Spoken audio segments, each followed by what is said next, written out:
No, so like all jokes aside, I left back to MD Anderson. That was the last topic that we had spoken about. And I left back to MD Anderson and I completed 3 weeks of radiation. I completed radiation. My last radiation was November 1st.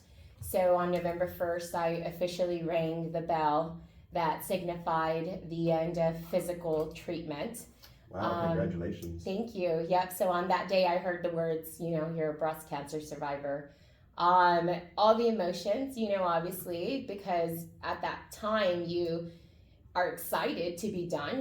This is 8 long months of my life, and my life completely changed for the rest of my life. This is something that's just completely new to me now, and navigating the way of thinking. What does survivorship mean? Because it doesn't end at the ring of a bell, as much as I wish it did, but it doesn't. That very same day, I was so ready to have my port removed from, chemotherapy. So I rang the bell and we hopped in the car and we drove to a different location there at MD Anderson. And I went in for surgery I named her. So my port had a name. Her name was Portia. And, it was time for her to go. She did a great job, but it was time for her to go and had her removed. And the healing begins, emotionally, physically, mentally. And so, since, we last left off, I've just been kind of trying to navigate this new way of life. Yeah, I couldn't imagine, it's really, hearing those words, as you mentioned, in the last episode, it really, it's the thing nobody ever wants to hear. And whether, you're able to, be one of the fortunate ones to survive, like you said, your life is still forever changed because there's always chances of reoccurrence. And you also have to just consider, a lifestyle change really is the big part of it. It is, especially, like the last time that I was here, we spoke and I mentioned, that my biomarkers were, ER/PR positive, HER2 negative, which means, that it's hormonal receptive, right? And so in that sense, when they dumb it down for you, they're basically telling you like the cancer was feeding off of your hormones. And so what happens when that happens? Well, you don't want it to happen again, so you got to shut it off, right? And so I always tell a lot of people, you see the bell ring and it's like amazing, hurrah, like you did it. I mean, you fought hard to live. You fought hard to get to that moment, but the real work comes after because you realize the reality of what it is, because survival mode turns off, right? It's kind of like that adrenaline. When you have the adrenaline, you're very go, go, go, go, go. And then the adrenaline shuts off and you're tired, but you got to keep going, right? Because if you don't, then the possibility of recurrence is high and it can come back, and you don't want that. You fought so hard to be able to live and you want to be able to continue to live. So I am under, hormonal treatment. I go in actually tomorrow. I go in for my monthly Zoladex shot, and Zoladex, what it basically does is it shuts down my ovaries. I take a medication every single day, that's called letrozole. Again, it's, to shut down all the hormones and everything like that. And then science is amazing. And when I rang the bell, the very next, it was on a Friday, so that Monday I had a follow-up appointment with my oncologist at MD Anderson. And she said that sometime in September, there was an approval for a medication called ribociclib Kisqali. And basically that medication has been used for a couple of years already for women with metastatic breast cancer. So it's stage 4, meaning, it has spread, right? And so this medication has shown to be so dominant that it even sends some women to what we call no evidence of disease. Wow. Yeah, so it's proven, that it works, and it's been working, and it works, very well. And they ran clinical studies to see what it would do for women that were considered early detection, such as myself. I was stage 1B, but women that had a high risk of recurrence. And there's a lot of factors for me that throw me into the high risk of recurrence, and it's one of the things that I really want to shine light on, because a lot of people see me and they say, this was early.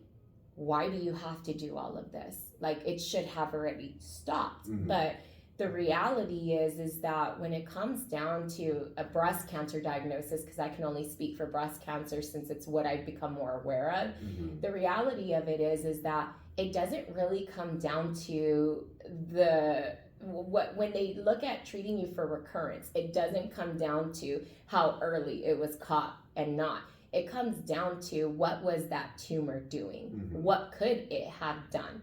What were those cells doing? And your age has a lot to do with it. I was 37, so that's considered fairly young, and so anything that they're going to do at that point is going to be aggressive, because they don't want this to come back, and I don't want this to come back. I want to live many years by my husband's side. And and so I'm sitting there and I'm just hearing, you're going to do this medication, and then you're going to do this medication, and you're going to do this medication, and you're just thinking, oh my God, like, you got to keep fighting, but you have to do this, because this is what your doctors, and not just my doctor at MD Anderson, like my oncologist here, Dr. Guardi, which you know how I feel about her. She's just phenomenal for me. And, when I looked at her, I said, this is what she's giving me. What do you think? And she said, absolutely. I was going to do the same thing. Wow. So you have two phenomenal oncologists that are telling you that this is your best shot at life, and you're going to do it. And, you just brace yourself for, how am I going to feel? And you feel a lot. And your body changes a lot, because your body wants to do one thing, and the medication saying, no, you have to shut off. And then you still have to live. You have to try to push as normal as possible. You have to be strong, not just for yourself, but you have to be strong for others, and so it's a lot of feelings. Survivorship definitely comes with a lot of feelings. Survivorship comes with a little piece of, what people call anxiety with scans. They call it scanxiety. Wow. Right? Because you're about to go into something that could possibly change your life again, and it makes a lot of sense. And it doesn't. I have them coming up again, I have my year scans coming up April 22nd. Oh, wow. And I always just say, Lord, you didn't bring me this far to stop me now. And, my faith lets me know that it's going to be okay, and I'm going to be okay, and I have nothing to fear. I just rest my comfort in knowing that He's protecting me. He's been protecting me, and I'm going to be okay. Yeah, it's a lot to take in a short amount of time. It's kind of crazy to think that you've coming up. It's only been a 1 year kind of anniversary in a sense, right? Of getting so it'll be 1 year since the diagnosis. So my diagnosis was officially March 4th. Oh, okay. So I hit a year of my diagnosis already. My scans on the 22nd comes at the year anniversary that I was declared to be cancer free. Oh, okay. So you have to remember, a little bit brief of a reminder for everyone. I was declared cancer free after surgery. I had what they call clear margins, which means that it was a successful removal of all cancer. And again, the determining factor at that time of, does treatment stop now, or what do you have to do, came down to a lot of things. It came down to my age. At surgery, there was a very small, what they call like a cluster of cancer in one of the lymph nodes. It was literally like 3 millimeters. It was something and that was enough for them to say, we have to check to see what they call like an oncotype test. And that tells them what is the possibility of recurrence because of what the cells were doing, right? And I'm trying to remember correctly, but I'm more than sure my oncologist said, like, you have an 80% chance that this will come back in less than 5 years. Wow. And you're just thinking, hell no. Right? And those were her words. Her words were, you're in the driver's seat right now. You don't do chemo. You don't do radiation. You stop at here because you do have the choice. It's your body. You have the choice. But they're telling you, you stop at here. you have an 80% chance that this will come back in less than 5 years, and you will be in the passenger seat at that point, and we don't know where it's going to come back. Wow. And yes, like there's a lot of advancement in science, and women now with stage 4 are living for years, and years, where at times, back in the 90s, you were like 6 months to live and done, and now they're living for so many years. I'm a part of a Facebook page because of this medication that I take, and these women call it a wonder drug, because where they were possibly told at one point that you had 6 months to a year to live, some of them are at year 10 and 11. Wow. And in those 10, 11 years, you now have seen, your children possibly graduate, probably saw that grandchild be born, and so it puts a lot of perspective of when you think about what it is that you're going to do that's best for yourself, and what you're willing to do for yourself to give yourself the life that you're hoping to have, And so I'm coming up at a year of what they consider to be, the time that I was considered to be cancer free. And so it's my yearly scans to make sure that the cancer indeed has not come back. Wow. And those are going to happen at your at Texas Oncology here, or does not? It happens at MD Anderson. Oh, okay. Yeah. Wow. So the way my diagnosis kind of goes, I was diagnosed at MD Anderson. Well, I was diagnosed here with Dr. Medina via a biopsy, but like the official paper diagnosis and to start treatment was at MD Anderson. Okay. So I was a primary patient at MD Anderson. And then when we knew that after surgery, the treatment didn't stop there, right? I did have to undergo more treatment. We decided that the best thing for me to do was to do chemotherapy back home. Because you have to remember, my chemotherapy was 5 months. And I was going weekly for 12 weeks. Wow. That's a lot of travel back and forth, and your body's not feeling its best at that time, and so I couldn't envision myself traveling back and forth. And, my oncologist at MD Anderson, her biggest concern was, you leave here after an infusion, and what if something happens and you don't have an oncologist back home? And I totally agreed with her. I didn't want to be put in a position where, what if I did have an allergic reaction 2 days later and I didn't have an oncologist here that didn't know me, and I'm at the mercy of people not knowing what to do with me. And so we agreed that I would do chemotherapy here. And I'm so grateful I did.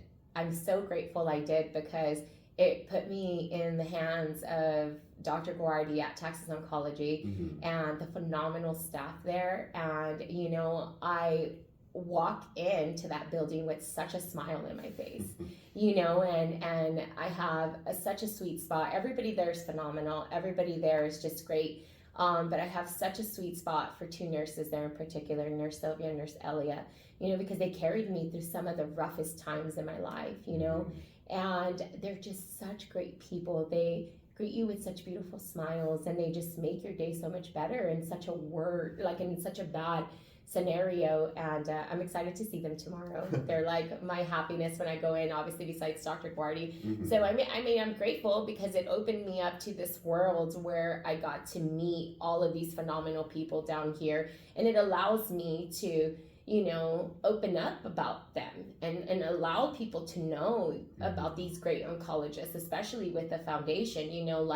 There's a lot of women that come to the foundation and they just kind of need a little bit of patient guidance, like they're beside themselves, just like I was. I remember that feeling. And you don't know what to do. You don't know anybody with cancer. So what do you do? And so it allows us to kind of navigate with them and help them. And then they kind of know, oh, okay, well, there's this person here that I can go see, and I can do this and I can do that. And so it's a great way of watching it all unravel, right? And using it for the patient benefit. So I know you wanted to talk about cold capping, and we're going to take a quick music break, and then we'll come back to talk about that and the amazing thing that her and her husband did to save as much as her hair as possible. So stay tuned, everyone, and we'll be right back after this short music break. Thanks. All right, everyone, and we're back with Elvia to continue talking about her journey. So Elvia, feel free to share anything and everything you'd like about cold capping. So just to kind of a quick brief on this, everyone, after our show in October, I was walking Elvia back to her vehicle, and she was just talking about how she was a little bit, sad that she didn't get to share this information. and she was telling me all about it, and I was just so blown away. So feel free to take it away, Elvia, in terms of, wherever you want to start. So I feel like cold capping is the fascinating part of my journey, right? I mentioned this to you before. Everyone that sees me now, they're just like, I would have never known. Like, especially clients that walk in, some of them knew and some of them didn't. And, when they see I have a screensaver, right? And it has all this pink, and it's my husband and I that are there. And it was like one of our events with the foundation, and they're just like, oh, like who's a breast cancer survivor? And I'm like, me. And they're like, when? And I'm like 4 months ago, Yeah. And so they're just like, and they look at me and they're like, but you don't look sick. Mm-hmm. And I'm like, yeah, no, and even friends throughout the journey, because when you go through the journey, one of the biggest things that's said about breast cancer is like, this is the worst club with the best members. And you're called like breasties, right? Like all these people that are going through it with you. And even my friends, that did lose their hair, they never looked sick. They, looked great because, again, science, right? Like the medication that we get now that helps you to not be sick. So with the cold capping thing, when it came down to knowing that I was going to undergo chemo, I remember telling my dad, like, your nickname for me now is going to have to be your pelona, right? Like, mi peloncita. And it was kind of like a way of me, like, bracing myself and just saying, like, hey, it's going to be okay, right? Like, it's just hair and it'll grow back. And I would look at myself in the mirror and I would cry. And Justin would see me, my husband would see me, and I would cry and I would say, I can't process looking at myself and not looking like myself. Cancer's taking so much away from me, and now it's going to take my identity. And that was one of the hardest things for me to wrap my head around. And when I was given chemotherapy, Dr. Salim at MD Anderson, she told me straight up, don't even try it. Like, it's not going to work. I'm giving you the hardest chemo regimen that a cancer patient can receive, and one of those parts was what they call AC, and patients refer to it as the red devil because it's ruthless. It's designed to just ravish cells. It knows no difference between good and bad, and it does a great job at it. It's proven to do its job, and that's why oncologists use it when it's needed. It's so strong that a cancer patient can only receive it once in their lifetime. And so she told me absolutely not. And, I just kind of was like, okay, like, it's not going to happen. And, this is unfortunate. I'd already been kind of researching it a little bit. There's a lot of Facebook groups about it because there's multiple companies that you can use for cold capping, including some oncology centers that actually even have machines installed into their chemo, section. And the nurses are trained on how to do this. Wow. And so I went down to a radiation appointment, just kind of meeting my radiation team that I was going to have when I went back. And the nurse practitioner looked at my hair and she said, God, you have such beautiful hair. And I said, and it's all about to go. She's like, why? Do cold capping. And I'm like, well, doctor's telling me that she doesn't feel that it's going to work. And, she's like, it's always worth a shot. Try it. You never know. I've seen some people be successful at it. And it just kind of was in the back of my head. So the whole drive down from Houston, I started researching it. And I was between no, yes, because it can get very costly. And I was between yes, no. I might as well use this money and purchase a wig, And so, but when Justin saw how hard it was on me emotionally and how much it was taking a toll, as I looked at myself in the mirror and I prepared myself, I even cut my hair really short. I cut 13 inches off. Wow. To prepare, to lose it. And I just couldn't. Emotionally, I couldn't. People can call it vain. For me, it was my mental health, and that was important to me. And so I started looking into companies and their success rates for my specific type of chemotherapy. So you can go online, right, and you can find these companies and you go into their website and they'll ask you to put in specifics about your treatment plan. And you start putting, what you're being diagnosed with and what it's being used for and what type of medication, how often, so forth. And there was one company that I kept coming back to that had the highest success rate for my particular type of chemotherapy that I was going to receive. And when I reached out to one of the representatives, it's called Penguin Cold Capping. I reached out to the local representative that they assigned me to. And, you know, she actually told me, like, you actually don't even have a choice. Like, you have a choice to find other portable cold capping, but the center that you're going to, I'm looking at it and it doesn't have any type of cold capping in-house. So this is kind of what you're looking at. And then I had to turn around and I had to tell my husband because I needed him, you know, like, I'm like, hey, guess what, you know, and he's like, oh shoot, you know, and you start to realize the reality of how much work this is going to be. And, you know, he looked at me right in the eyes and he said, I love you so much, I'll do anything for you. And he did, you know, and I am so grateful. So to kind of give you a little bit of what our chemo day was, my husband would wake up at like 6 a.m. He would leave to whatever HEB had dry ice available. So you have a cooler, right?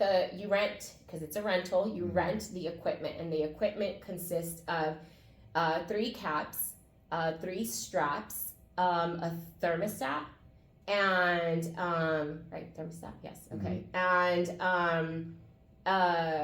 like the plastic bags where you kind of keep them in, right? Because you have to layer these things, and so you have to buy 50 to 60 pounds of dry ice every single week. Wow. And that's not cheap. And you're already renting this that cost, for my period of time, about $2,400. Wow. So all in all, the expense was like about $4,000. With the ice and the rental? Wow. And what you buy, right? And so he would wake up at 6 a.m. He would go to the HEB that had, you know, the dry ice available. He would purchase the 60 pounds of dry ice.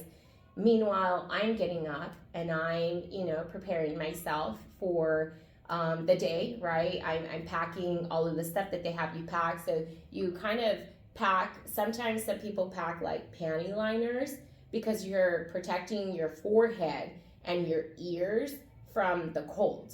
So this cap, the temperature it basically has to get to is negative 30 to 32 in Celsius. Wow. That's cold. Really cold, yeah. That's cold.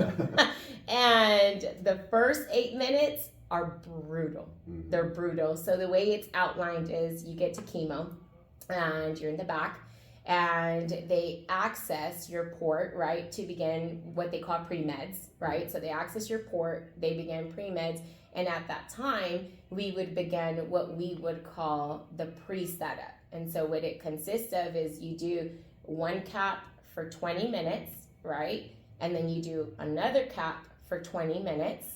And then that third cap, when you hit the 15-minute mark, the 10-minute mark, so 50 minutes of pre-cold capping. When I hit that 10-minute mark on the third cap, then I let the nurses know start infusion. And so then I take the remaining 15 minutes of that cap, and then at that point, Justin would change that cap every 25 minutes for 5 hours even after infusion. So every 25 minutes throughout your whole infusion, then you finish infusion, and it's every 25 minutes for 5 hours after. Wow. So it was a long day. Sometimes we would be driving back home and traffic was brutal, right? And the South Texas heat is intense. And we would have to stop at a gas station or stop at Target on where, you know, heading home. And there he was, you know, hopping to the back, grabbing the cap, you know, putting a new cap on because you have to keep it cold. The minute it stops being cold, it stops working. It doesn't just stop at that. You know, the work is not just in what you're doing to, you know, during your treatment. The work comes how you're going to treat your hair because the instructions are you have to treat it like glass. So for this long period of time, I wasn't allowed to do anything to my hair. I couldn't blow dry it. I couldn't straighten it. I couldn't curl it. You basically wash it and you let it air dry. And that's it. Because the least amount that you tug at it, the least amount that you put pressure on it, the more successful you're deemed to be to saving your hair. Even the way you wash your hair. You can't use the pressure from the shower head because it's too strong, and it's fragile, right? It's glass right now. And so like at the beginning I would wash my hair with like a bucket, and I had one of those little baby pour thingies that they use, like the silicone ones. Yeah. I would use one of those, and I would, kind of just grab my hair and like wash it. And then even the way you scrub with shampoo, and it has to be a specific type of shampoo, you're even like gently scrubbing. So it was a lot of work. At the end of the day, I walked away with 70% of my hair. Wow. Yeah. And so that was the entire, through every time you received chemo, every time. Wow. Every time. So I did cold capping until the very last chemo session. And I still remember Justin and I are feeling, obviously I wasn't feeling my best at that last chemo session, but he literally took that last cap off, and I just broke down in tears.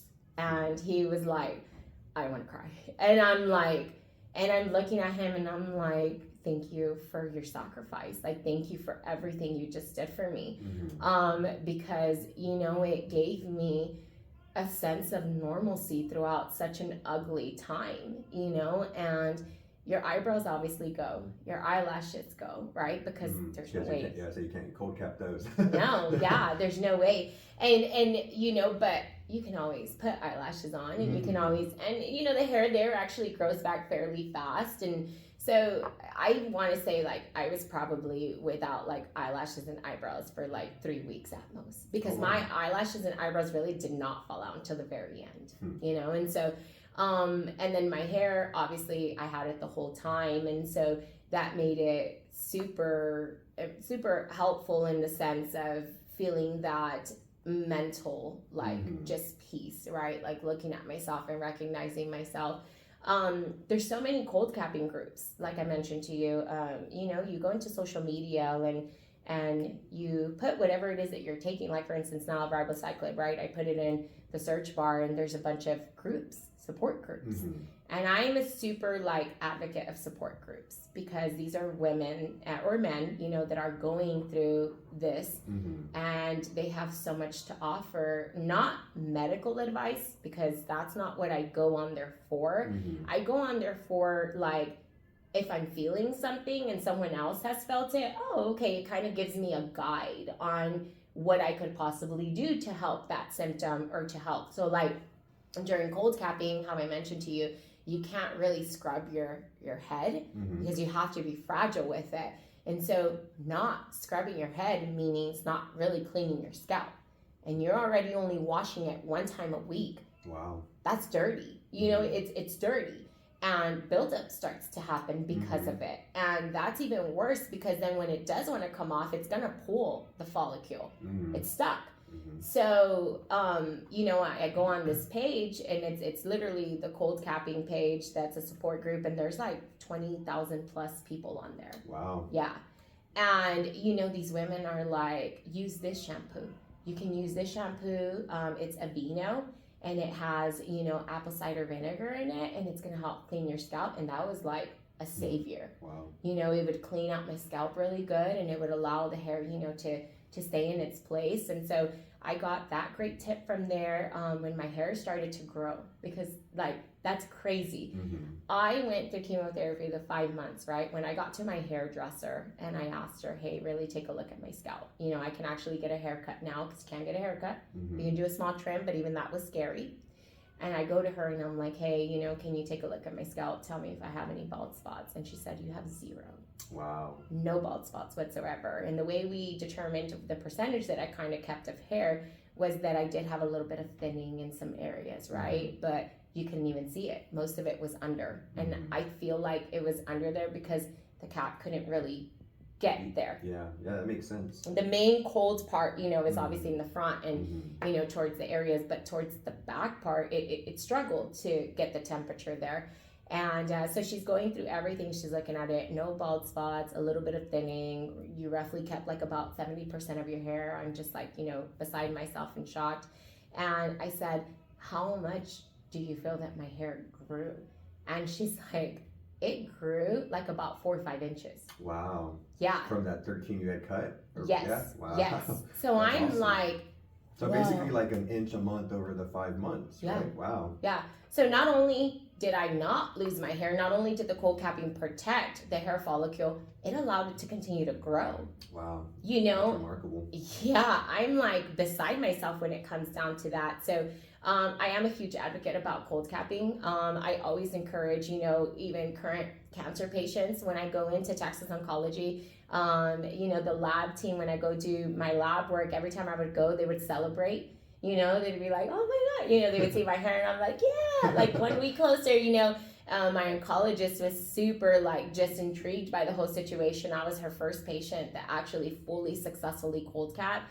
And she was just like, I kind of want to pick your brain a little bit. Like, what did you do? Because we would love to help other patients know, you know, what they could do to be successful as well. Mm-hmm. The nurses, when I go back there, just this last time when I got my Zoladex shot, you know, Nurse Elvia and Sylvia were like, hey, you know, we have people that come in here and you know, they're cold capping just kind of like you did, but they don't really know what to do and they're just keeping like the same cap the whole time. But we know you would change it and we know you would tell us when to start, you know. And she's like, they're asking us and we don't know. Mm-hmm. And so, you know, I do want to get it out there a little bit more. I do want people to know that, you know, cold capping definitely 100% works, Mm-hmm. as evidenced by me. And I do want to allow people to know, you know, that there are support groups that they can go into, especially if they're feeling lost, just like I did, right? And it helps so much. You know, and I also do want to let people know that it is work. Mm-hmm. It's not easy. I never portrayed it to be easy, Mm-hmm. but for me, it was 100% worth it. And I'm so grateful that I did do it. And I'm so grateful that my husband, you know, went along for the ride. And, you know, I always tell him he's the keeper of my heart and he's the keeper of my hair. And, you know, I'm so grateful, you know, that I had him for the ride, you know, and to be able to be there for me, to support me emotionally throughout that time. And then as well as being my cold capper and being able to keep my hair. Mm-hmm. Yeah, and you mentioned that people, you know, say that it was kind of a vanity thing, but I can totally see where you're coming from, because just as a, you know, a side note, that, you know, whenever I was in Afghanistan, you know, the area of Afghanistan we were operating in when I was in the army was really a rough spot. Mm-hmm. And a lot of guys were passing away and, you know, getting hurt.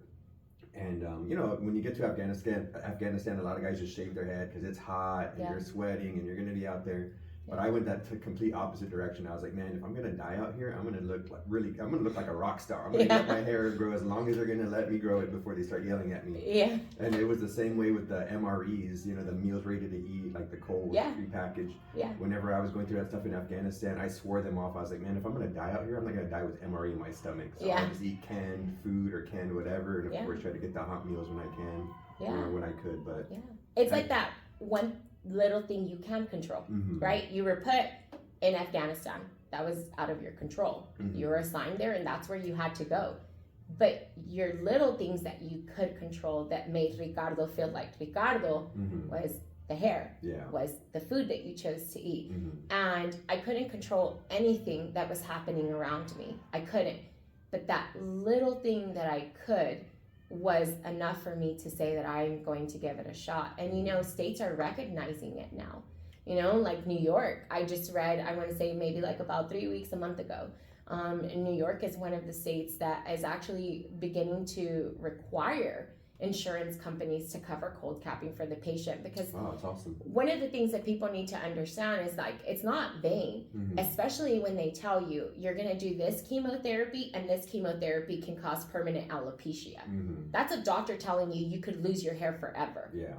That's tough. And if you tell me that someone's going to sit there and just take that news and say, well, ni modo, and not try to do something about it, I'm going to call you a liar. Because anyone will do whatever it is that they can to survive or to feel like themselves or to give themselves the best shot at medically getting better. And for me, that was medically me keeping my hair. And I wasn't willing to not do anything about it. And so I did. Yeah, and you know, it is a lot to think about and deal with, like you said, you know, permanent hair loss versus at least trying to manage, you know, losing it or keeping whatever you can of it. And but you know, there's a lot of considerations that you have to go through, you know, whether it's financially feasible or you know, things like that. And there's also no guarantee, right? So yeah. There's not. I could tell you, again, you meet breasties, right? And I could tell you that I met 3 other women from the page. You know, we kind of, when we would post, we kind of realized like, we're like on the same regimen at the same time frame, and like we're finishing at the same time, right? And so we kind of just started messaging each other, and we're like, hey, how's it going for you? You know, X, Y, and Z. And the 3 of us. So just to put it into perspective, they would turn to me and they'd be like, well, what are you doing? How is this different for you? Because one had to stop the cold capping because before even getting to our second regimen, she's like, I have like 10% left. Wow. Hair was gone. And she's like, I don't understand. I don't know what I did differently. And I'm actually thinking to myself, I'm even like, she's in Canada. It's like colder over there. I'm over here in the heat. I'm like kind of thinking, you know, and then the other one, you know, she would send me, hey, I would wash my hair. Like, this is traumatizing. Straight up. I'm going to be honest. To see it come out. Yeah. And she'd be like, can you show me what you lost? And I would almost feel bad. And I would show her and she's like, what the heck? Like, I don't understand. Like, what are you doing? And I'd be like, well, I'm just following the rules, right? Well, with me too. And so then it's one of those things that's like, man, you know, and so that particular person that I'm speaking about, she did go the whole way. And she did end up keeping, I think she said like about 40% of her hair. Wow. So she still successfully kept a good amount of hair. When you're done with chemo, it doesn't just magically just stop, right? The shedding still continues and your hair is still very fragile. And they actually tell you not to do anything that could be harsh on your hair for 6 months. No dyeing it, you know, really stay away from curling it still, you know, all that stuff.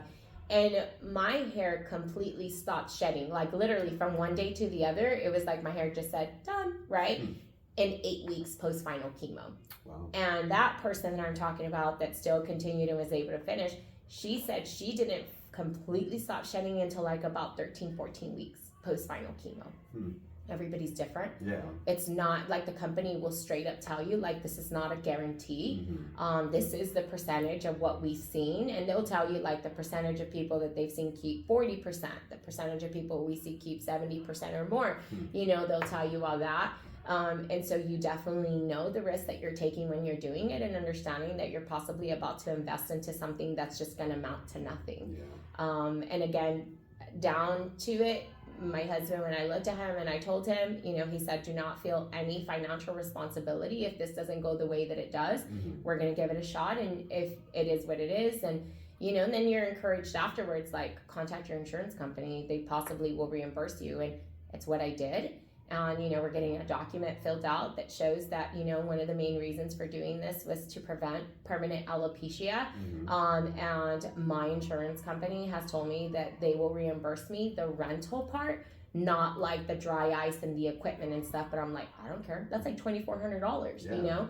So there are ways of navigating it. I would always recommend, if there was something I could do a little bit different when it came down to knowing if I would get reimbursement for it, is I would definitely call for pre-approval first. So I would contact my insurance company. So if you have an insurance company, I would contact them and I would say, hey, this is kind of what I'm being given, and I'm wanting to do this because it can cause permanent alopecia. What are my possibilities of, you know, getting a reimbursement for it? And then see what they tell you. Well, that's really great advice, and thank you for sharing that story. And you know, it's really amazing. Like when you were telling me the story when I was walking you back to your vehicle in October, I was just like so blown away by it. So thank you for sharing that story. Thank you. And we're gonna take another quick music break, and we'll be right back to keep talking with Elvia about her journey. Stay tuned. Friends, which is called the TT Foundation, the TT Tatas Foundation. And, you know, in October, we took off running. You know, and when I mean take off running, we're actively present now in the community. We've developed such phenomenal support, you know, from the local community, other breast cancer survivors, you know, in October, we were just so super busy. We were grateful, so grateful for that busyness. We had a lot of people really help our foundation, raise money and raise funds so we can start, screening, start hosting education classes, for early detection, patient advocacy. There's a lot that just kind of took off, and I would sit back and I would tell myself, like, Lord, like, this is my purpose, and I'm gonna live it out, and so we have a phenomenal team. I have phenomenal co-founders with me, Heather and Angela. Just they basically have been just such a backbone for the whole situation, especially Heather. I'm so immensely grateful for the president that the foundation selected, because she's just phenomenal, and I'm grateful. And our board members, we have a survivor on board too, Jennifer. She actually reached out to me when I got diagnosed, and she's so dear to my heart instantly and so quick. Someone that was a stranger to suddenly becoming so vital, to me. And that was one of the things that was super important to me, was that this foundation had to kind of establish that type of relationship with current warriors. We wanted to be there for them and help them navigate and kind of learn their way, and Gabby, another board member, and Christy, another board member of ours, and they're just phenomenal, and they just jumped on board, and they believed in the mission, and they've given it their all, and I'm just so grateful for it. So TG Sawdust Foundation, what we basically do is we focus on bringing awareness to what early detection is, right? What self-check means, because early detection and self-checking saves lives by evidence of me. And then we also want to support with financial support. We live in an area where not everybody has health insurance. And I always tell people, and I hope nobody takes this wrong, I'm not saying this in a wrong way, but I always tell people, when I look at the valley, we have a lot of poverty when it comes down to education, and I want to do as much as I can to change that when it comes down to this, because again, this is what I know. And so it was important that we hosted, classes that were free, and that we put ourselves out there for women to know that if they need a mammogram screening and they don't have health insurance, or they financially cannot afford a mammogram screening, that's what the foundation is there for. And in October we started screening. Awesome. Yeah. And it was a little bit hard for me at first, because I was trying to emotionally remove myself from everyone else's situation and reminding myself that that was not mine, right? And then we hosted our first event in October, and that was a huge success. It allowed us to get out there, right? We were allowed to share some survivorship stories, and my oncologist was there as well and provided information, and it was great. Yeah. It was great. Yeah. We also partnered up with other people like Texas Oncology. They picked us as one of their nonprofits for their walk that they did in October, and this year, they presented us with a check for $8,000. Wow, that's great. That'll go a long way in helping the community. Huge. It has helped us so much, hosting these classes and stuff like that. And then you have these phenomenal doctors that are ready. They're like, yes, we need this. We need this in the community. We want to be on board. What do you need? And they take, like Dr. Medina, she just hosted our class that we did in March, and on a Saturday in an evening. Wow. She takes that time away from her family, and she donates her time and her knowledge, and it was such an impactful class, and every single woman that left that day from the class came up to whether myself or another board member or co-founder, and they said, like, this was great. Man, it debunked so many things that go out there. And some people are afraid of mammograms because of the radiation. And the reality is that you get more from the environment than you would from a mammogram, right? And so Dr. Medina addressed that, and so it left a lot of people like comfortable. And then she addressed, genetics. Genetically you could be a carrier and you have no idea, just like Jennifer didn't when she got diagnosed. No idea, because she jumped the line. She got diagnosed before anybody else could. Wow. You know, and she was in treatment, and then her mom gets diagnosed. Mm-hmm. And it's like, whoa, there's the genes. Didn't know, you know, and so she addresses genetic and how important genetic testing is, you know, especially if you have someone in your family that has been diagnosed with breast cancer. She addresses the likelihood of you being diagnosed with breast cancer and absolutely carrying no genetic gene. It's a lot higher than you think, you know, and so there was just so much that went on in that educational course, and you know, it's important that we continue to check. TT Statas does have an event coming up on June 21st at 11 a.m.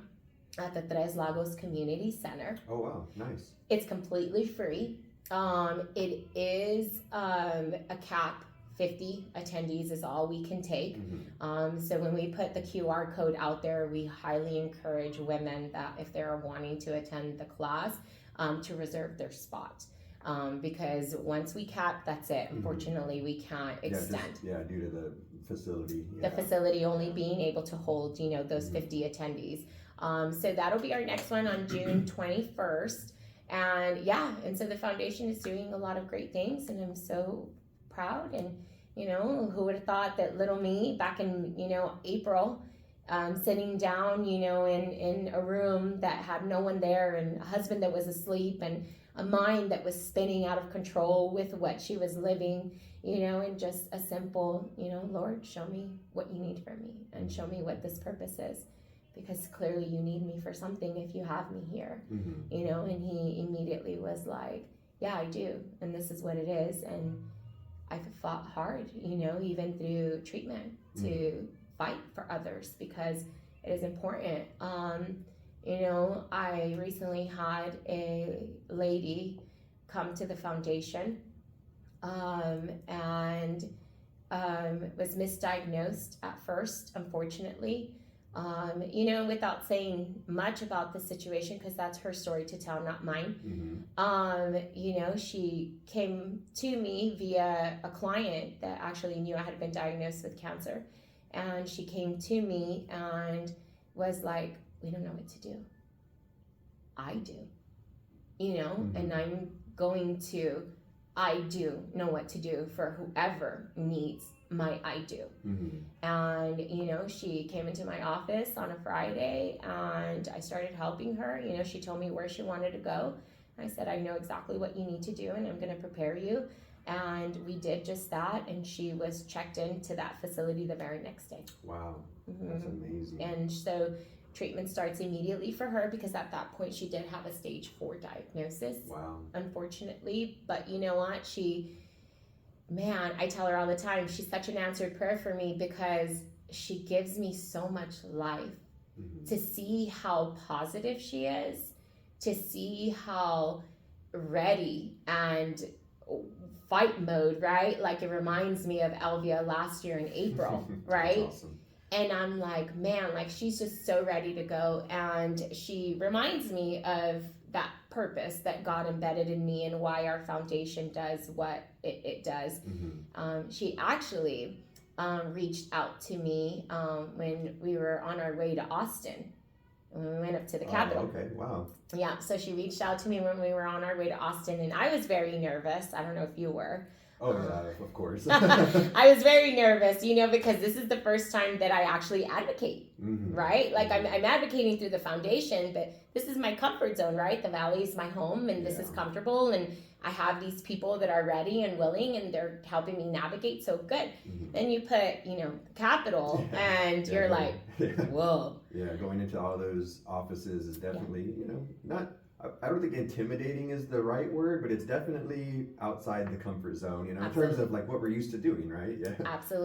Absolutely. And it's one of those things that, and you do, like, for instance, driving up there, I told my husband, like, it starts to get into your head, right? Like, the enemy starts to get into your head, and my head was spinning, and it was like, what do I possibly have to share that they would want to hear? I'm just little old me. I'm just another person that was diagnosed with cancer, right? And my husband, you know, we're driving up there, and my parents were with us, and my husband and my parents reminded me that I'm not just a little old me. I'm a powerful voice, and a voice that was given to me to use, you know, for those that can't use their voice. And, and it was one of those things that was like, okay, like, I got this. And, because you were there with me, the first time I even opened up my mouth to share a story, I cried because this is my life, and here I am basically wanting to convince someone that my life is important and not just mine. Yeah. Everybody standing behind me that has unfortunately heard the words, you have cancer, and you don't want to mess up because you're there, you have their attention, you can actually do something, and if you mess up, you ruin it for everyone. Is how I felt, right? And then after that first initial break, I'm like, oh heck yes, I got this, like. Oh yeah. After you worked the jitters out, and it was kind of just falling into that routine of like, hey, I just gotta talk to them and tell them my story and advocate for all the people who aren't here, who are going through this journey. Yeah. And so we have just a few minutes left. We're a little bit over time, so I'd like for you to share about the Hope Lodge groundbreaking you were at last week, and we'll end with that. So So after we went to the Capitol, obviously I feel, well, I don't feel, I know, like I was kind of put on a trial, right? Like, let's see what this girl can do type of situation. And I'm so immensely grateful with Cassandra, and I've told her, over and over that I'm just so grateful for her seeing something in me. Yeah, we've had Cassandra Bettis on the show. She is a grassroots manager with the American Cancer Society's Cancer Action Network. So just a quick brief on that. Yeah, ACS can, man, awesome. I'm just so grateful, and I'm so blessed to, have taken on their lead volunteer role. She saw something in me that at the time I didn't see in myself, and I'm just grateful that she did, because she's truly put in some fire in me. She awoke that silent flame that I needed to be awakened. I already knew I was doing something with the foundation, but I needed that. So I was invited to come out to a groundbreaking in San Antonio for the Hope Lodge. And I'm familiar with Hope Lodge because I did travel out of the Valley area for treatment. And my husband and I did have to find, accommodations on where to stay, whether it was at the beginning through hotel stays, and then you start to see how expensive it gets, right? And so places like the Hope Lodge and like Ballard House where I was at, and Rotary House, and all that, those places, they provide a place to stay for cancer patients at like little to no cost, right? And so you're able to have that sense of financial relief and not feeling that pressure of, man, this is getting expensive really quick. And so I went to the Hope Lodge groundbreaking, and I shared my story there, and I met so many phenomenal people. And I'm just so grateful that San Antonio is now going to have the Hope Lodge, and they're going to have a place to stay, for these thousands and thousands of patients that will be able to live there, because the reality is, like they said, they see a lot of people from the Valley go up to San Antonio. They see a lot of people from like Eagle Pass and Del Rio, all these border towns go up to San Antonio and get help. And so just knowing that there's a resource there now where they can stay and they can find that comfort that I found when I met other cancer patients, and just having that financial support is going to be huge. And I'm so excited that I was able to be a part of that and share my story there. Yeah, it was great to watch the event on YouTube, and I'll be sure to link it on my website, ricardopbettis.com, and there are also links to our previous episodes with guests. You can just click on the Vaquero Radio show on that website. And then also TT's Tatas Foundation.org. Yep. So TT's Tatas Foundation.org is where you can find all of our upcoming events. All information, you can go there and you can request a contact if you're needing help with whether it is patient navigating in your care, emotional support, financial help, or maybe a screening, or any type of question with breast cancer relation, and us helping to get you where you need to get to. And just some information. There is also a link to the foundation on my website as well. So just trying to share the links and the information as much as possible. But we're a little bit over time, and I apologize to Vaquero Radio and anybody else listening. Yeah, it's not a big deal. This is important stuff, so 10 minutes over, it's not such a big deal. But thank you so much for coming, Elvia, and sharing all the information that you've shared. It's always such an honor to have you on the show, hope to have you on again next semester. Yes, let's do it. I'm so grateful. Thank you so much. Yes, ma'am. And for all the listeners out there, just remember to stay curious, stay healthy, and let's thrive together, RGV.